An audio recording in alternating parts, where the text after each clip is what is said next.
What's up guys, Brian here for Gaming. For today's video, we will tackle the new and probably the most interesting tank in Mobile Legends today, and that is Chip.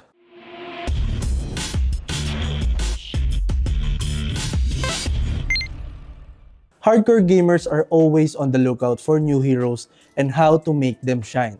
But if you're more of a laid-back player, it's totally cool to hang back and see what tricks they come up with. However, I suggest that it's even better to dive in and experiment on your own. That's where the real learning happens. You'll pick up new tricks, learn from your mistakes, and become a better player overall. But for today, join me as we figure out what's best for the newest hero in the game, Chip. Chip is a support tank that has high durability and crowd control. His passive skill allows him to regenerate HP massively. But how does it work? Chip will start eating potato chips every 2 seconds when he is out of combat. Then the regeneration will take effect after he consumes 4 potato chips. So all in all, he can heal massive HP every 8 seconds. While his first active skill may look like an offensive one, it is also highly regarded as one of the main reasons why Chip is so tough. Aside from the fact that he can damage enemies while using this skill, he can also gain a shield upon hitting an enemy hero. You can also increase the shield when you try to target multiple enemies at once. Crash Course also allows you to put Chip's marks on enemies that you can do more damage to the enemies when you detonate it. For his second active skill, the Overtime. This skill will allow him to gain 65% of extra movement speed, while also allowing him to dash forward, making his next punch more powerful and will knock back enemies. And for the ultimate skill, the Shortcut.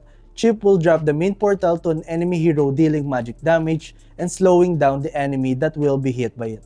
The main portal will serve as an entering point from the connecting portals by your teammates. But be mindful, enemies can also enter connecting portals with your teammates' connecting point.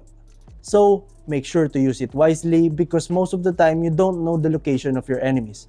Also, main portals can be used by heroes to teleport back to the original position of their connecting portals.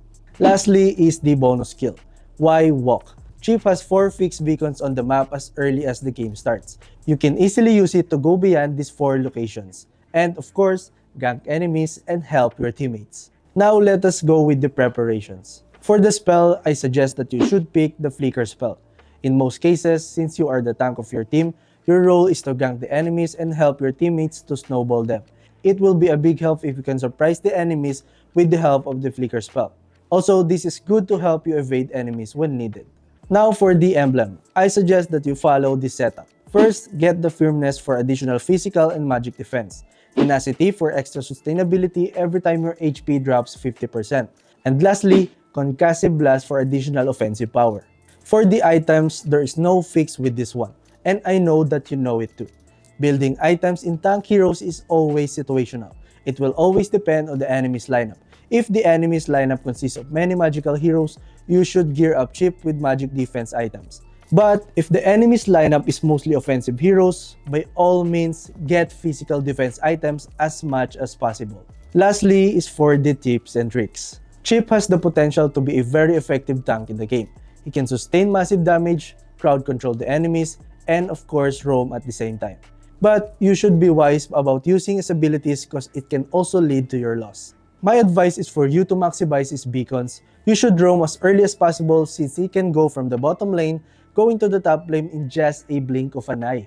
This is surely a game changer. And that's it. I hope you learned a thing or two in this video, and if you did, be sure to leave a like, subscribe to our channel for more content, and hit that bell icon so you don't miss any future uploads.